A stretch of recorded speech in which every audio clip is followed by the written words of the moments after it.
Definisi hukum. Hukum merupakan himpunan peraturan yang diciptakan oleh pihak berwenang dan hidup di dalam masyarakat yang dapat memaksa orang supaya mentaati tata tertib serta memberikan sanksi yang tegas berupa hukum terhadap siapa saja.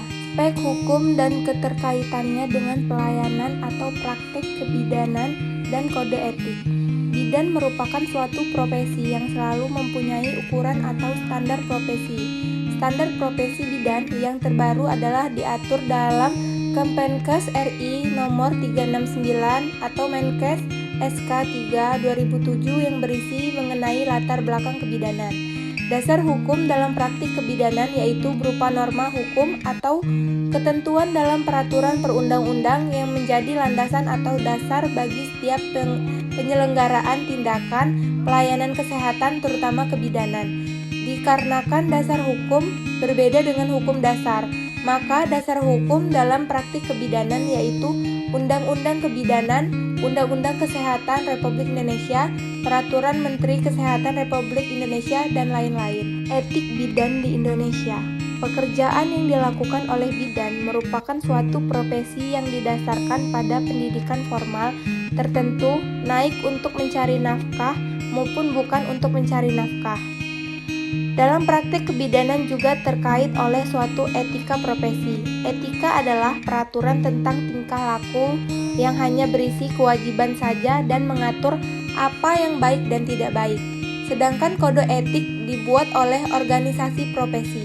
Bidan berupaya semaksimal mungkin sebagai contoh perikatan atas dasar perjanjian adalah ketika pasien datang ke tempat praktik kerja untuk memperoleh pelayanan kebidanan, maka keterkaitan yang terjadi atas dasar perjanjian. Selanjutnya, tujuan kode etik. 1. Untuk menjunjung tinggi martabat dan atra profesi. Dalam hal ini yang dijaga adalah image dari pihak luar atau masyarakat, mencegah orang luar memandang remeh suatu profesi. 2. Untuk menjaga dan memelihara kesejahteraan para anggota, kesejahteraan material dan spiritual atau mental. 3. Untuk meningkatkan pengabdian para anggota profesi untuk meningkatkan mutu profesi. Selanjutnya, hak-hak klien dan persetujuannya untuk bertindak. Hak pasien antara lain: 1. Pasien berhak memperoleh informasi mengenai tata tertib dan peraturan yang berlaku di rumah sakit atau institusi pelayanan kesehatan. 2. Pasien berhak atas pelayanan yang manusiawi, adil dan jujur. 3. Pasien berhak memperoleh pelayanan kebidanan sesuai dengan profesi bidan tanpa diskriminasi. 4. Pasien berhak memilih bidan yang akan menolongnya sesuai dengan keinginannya. 5. Pasien berhak mendapatkan informasi yang meliputi kehamilan, persalinan, nifas, dan bayinya yang baru dilahirkan. 6. Pasien berhak mendapat pendampingan suami atau keluarga selama proses. Hak klien dan persetujuannya untuk bertindak. 7. Pasien berhak memilih dokter dan kelas perawatan sesuai dengan keinginannya dan sesuai dengan peraturan yang berlaku di rumah sakit. 8. Pasien berhak dirawat oleh dokter yang secara bebas menentukan pendapatan kritis dan pendapatan etisnya tanpa campur tangan dari pihak luar. 9. Pasien berhak meminta konsultasi kepada dokter lain yang terdaftar di rumah sakit tersebut. Second option terhadap penyakit yang dideritanya. 10. Pasien berhak meminta atas privasi dan kerahasiaan penyakit yang diderita termasuk data-data medisnya. 11. Pasien berhak mendapatkan informasi yang meliputi penyakit yang diderita, tindakan kebidanan yang dilakukan, alternatif terapi lainnya, prognosanya, perkiraan biaya pengobatan. 12. Pasien berhak menyetujui atau memberikan izin atas tindakan yang akan dilakukan oleh dokter sehubung dengan penyakit yang dideritanya. Hak klien dan persetujuannya untuk bertindak. 13. Pasien berhak menolong tindakan yang hendak dilakukan terhadap dirinya dan mengakhiri pengobatan serta perawatan atas tanggung jawab sendiri sesudah memperoleh informasi yang dijelaskan tentang penyakitnya. 14. Pasien berhak didampingi keluarganya dalam keadaan kritis. 15. Pasien berhak menjalankan ibadah sesuai agama atau kepercayaan yang dianutnya selama hal itu tidak mengganggu pasien lainnya. 16. Pasien berhak atas keamanan dan keselamatan dirinya selama dalam perawatan di rumah sakit. 17. Pasien berhak menerima atau menolak bimbingan moral maupun spiritual. 18. Pasien berhak mendapatkan perlindungan hukum atas terjadinya kasus. Selanjutnya, tanggung jawab dan tanggung gugat bidan dalam praktik kebidanan. Tanggung jawab bidan. 1. Tanggung jawab terhadap peraturan perundang-undangan. Bidan merupakan salah satu bagian pramedis. Pengaturan tenaga kesehatan ditetapkan dalam undang-undang dan peraturan pemerintah.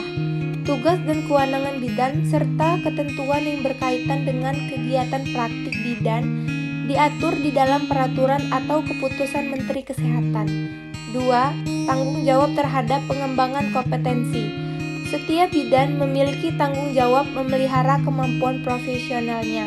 Oleh karena itu, bidan harus selalu meningkatkan pengetahuan dan keterampilannya dengan mengikuti pelatihan, pendidikan berkelanjutan, seminar, serta pertemuan ilmiah lainnya. 3. Tanggung jawab terhadap penyimpanan perdokumentasian. Setiap bidan harus mendokumentasi kegiatan dalam bentuk catatan tertulis atau catatan bidan. Tanggung jawab terhadap klien dan keluarganya. Tanggung jawab bidan tidak hanya pada kesehatan ibu dan anak, tetapi juga menyangkut kesehatan keluarga. Bidan harus dapat mengidentifikasi masalah dan kebutuhan keluarga, serta memberi pelayanan yang tepat dan sesuai dengan kebutuhan keluarga. 5. Tanggung jawab terhadap profesi. Bidan harus menjaga informasi yang diperoleh dari pasien dan melindungi privasi mereka. Bidan harus bertanggung jawab terhadap keputusan dan tindakan yang diambil dalam hal perawatan. Bidan harus dapat menolak untuk ikut terlibat di dalam aktivitas yang bertentangan dengan moral, namun hal tersebut tidak boleh mencegahnya dalam memberikan pelayanan terhadap pasien. Bidan hendaknya ikut serta terlibat dalam pengembangan dan implementasi kebijakan kesehatan yang bisa mendukung kesehatan pasien dan ibu hamil juga bayinya.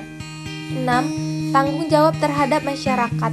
Bidan turut tanggung jawab dalam memecahkan masalah kesehatan masyarakat, misalnya penanganan lingkungan, penyakit menular, masalah gizi terutama yang menyangkut kesehatan ibu dan anak. Selanjutnya, tanggung gugat. Definisi tanggung gugat menurut kamus biasanya menggunakan kata seperti tanggung jawab, dapat dipertanggungjawabkan, dan kewajiban.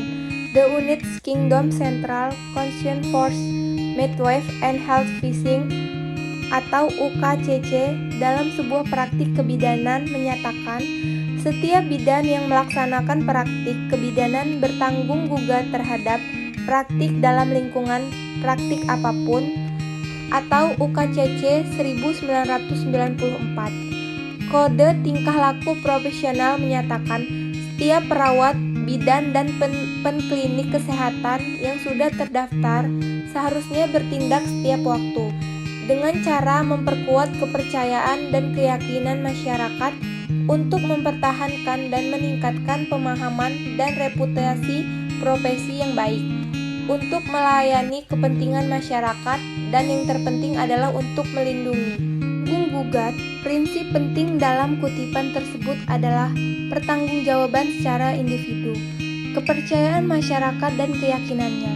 Namun, dalam membuat garis besar, sifat tanggung jawab kebidanan sudah jelas bahwa UKCC mengharapkan tanggung gugat menjadi lebih luas daripada tanggung gugat terhadap klien secara individual, terhadap kewajiban yang jelas dan profesi, dan pada masyarakat secara umum. Oleh karena itu, bidan sebagai pelaku tugas profesional dapat diminta pertanggungjawabannya baik secara hukum maupun berdasarkan etika profesi.